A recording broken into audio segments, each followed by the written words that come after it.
If William and Lucille Hammond had known the path their bouncing baby boy would take and how many lives he would really impact, they may have wrapped him in a blanket sewn with gold thread. James Hammond was born on November 11, 1929, a day that would become Veterans Day. Today, we cheerfully celebrate a birthday and respectfully honor a tried and true veteran. This is the James A. Hammond's story. The military quickly recognized, utilized, and rewarded his leadership skills. Hammond advanced from a ROTC cadet colonel his senior year at Hampton University to a retired lieutenant colonel. Mr. Hammond had the propensity for showing courage, like when he stood face to face with danger during the Greyhound bus station incident. What gave me the courage, I was determined to be sure that all of my personnel, military personnel, were fed lunch at the Greyhound bus station, and there was no place for them to go. And they called the cops, and policemen came from all over the city, about 10 of them, I guess, and told me I had to leave. And I said, I'm not going to leave. They said, well, sir, you got to leave. And so we left and took all my personnel and got them on the buses, and we left and went over to FAMU University, and they fed us there. His undeniable charm won the heart of the woman, Evelyn Morrell, who gave life to his legacy, Kevin, Gary, and Lisa. His passion for justice surfaced in a massive way with his founding of YAPA, Young Adults for Progressive Action. YAPA was a force behind many social integration equality type actions, such as voter registration, sit-ins, and boycotts.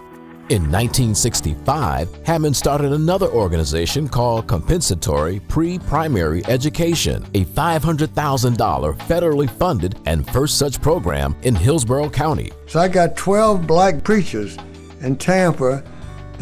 I sat with them and told them I was trying to do. I got them to sign a letter saying they'd be happy to do this. I told them I was going to go back to the school system. So I took their letters back with me to the superintendent and said, sir, I have 12 preachers that will let us help this program start in their churches. I said, will you do this? He said, oh, I'll do it now. I'll do it. Yeah, I'll be happy to do it. So that's how I got it started. So we then started with 12 schools in the school system. This was almost 2 years or longer before Head Start was even thought about. And the school system started the program, and I was in charge of the program. And eventually, the school system says, we like to have our people totally in charge and not the community relations, which I was the chairman of the community relations. That's how they got started. In 1965, when denied enrollment for specific University of Tampa training, Hammond, Hazel Gibbons, and attorney Francisco Rodriguez sued University of Tampa for discrimination. Within 2 years, the first African American were admitted. As a businessman, I was determined to find out how can I invest money. So that was the program at the University of Tampa.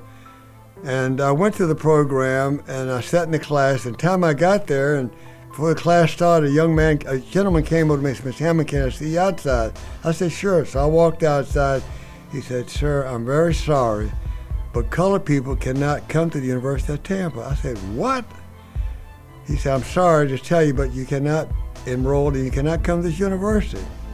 So my determination, I went immediately and got Attorney Rodriguez to file a suit against the University of Tampa. And we won that suit after a short period of time. And the University of Tampa, at that point in time, after we won the suit, agreed to bring black people on at the University of Tampa. Quick thinking and decisive action saved Tampa from destruction by rioters following the death of Martin Chambers by police in 1967. Hammond knew who to call to mobilize a group of young people to calm a city. Hammond, John Daniels, and Robert Scott recruited 126 who wore white hats, became neighborhood leaders, and nationally renowned for bringing about self-control and reason to an unreasonable situation. In 1967, 120 African Americans were hired and trained by GTE, now Verizon. Among them were Billy Mitchell, Velma Douglas, and George Eddie Hodgins, who became the 3 first African American managers for GTE in Tampa. Hammond had everyone wondering, What did he say to get them to take such history-making actions? I told the president of GTE that I realized that the federal government was on that case about not hiring African Americans at that company. I convinced him that I could get the government to back off if he would follow through on some suggestions I had. And he agreed to do that. Therefore, we ended up bringing into the company 20 people at one time for a 6-week training program to qualify to go to GTE. That happened, and after it happened, the government said they told me up front that it would take about 3 months to hire all these people. But what happened after they were so excited about what we did, all of these personnel were hired within 30 days. And this program with GTE became national all over the country of all the GTE companies to bring in black people into their companies and stop segregating them. Hammond made a career out of making things right for Tampa and all of its citizens. He was appointed to the mayor's biracial committee in 1964 as the first administrator of Commissioner of Community Relations in Tampa. In 1975, his 25th year, he was awarded Alumni of the Year at Hampton University, as well as being the first black elected chairman of the Civil Service Board in 1980. In 1983, he governed the civil service system for all classified city employees. He served as commissioner of the State of Florida Unemployment Appeals Commission, having been appointed by Governor Ruben Askew and reappointed by Governors Bob Martinez, Lawton Childs, and Jeb Bush. During his tenure at Jim Walter Corporation from 1974 to the late 80s as Director of Equal Opportunity Programs, he led by example. He created a program which subsequently became the compliance model for many other companies to follow.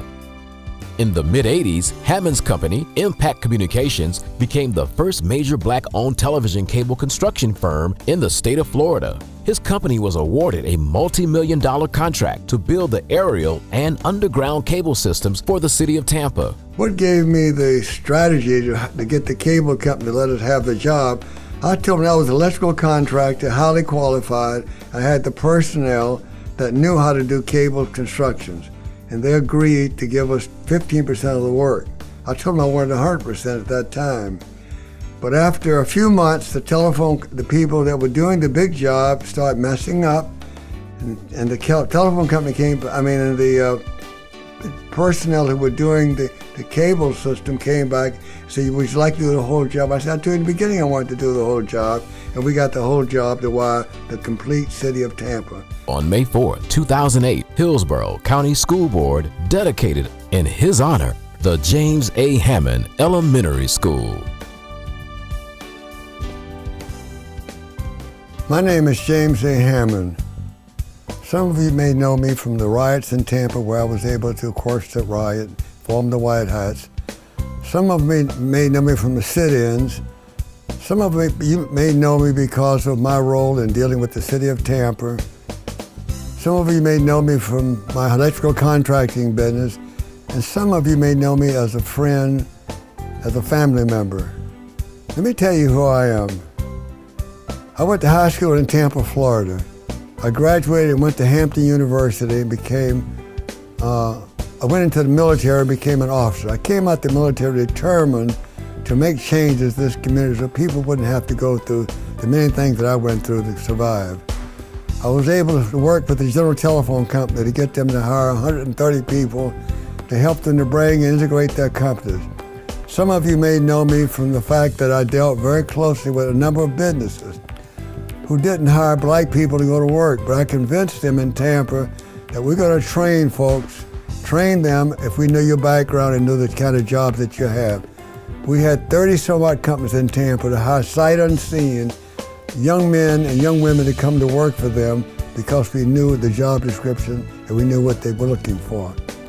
So I'm the kind of a guy who's determined, and we started a foundation. We started a whole instrument of things going on in Tampa. We started the White Hats.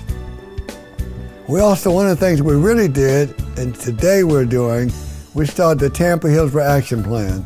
This is a not-for-profit organization that has made a major change in the growth of the black people in this town and other minority people in this town to start their businesses, to realize they had a capability to get into their own office.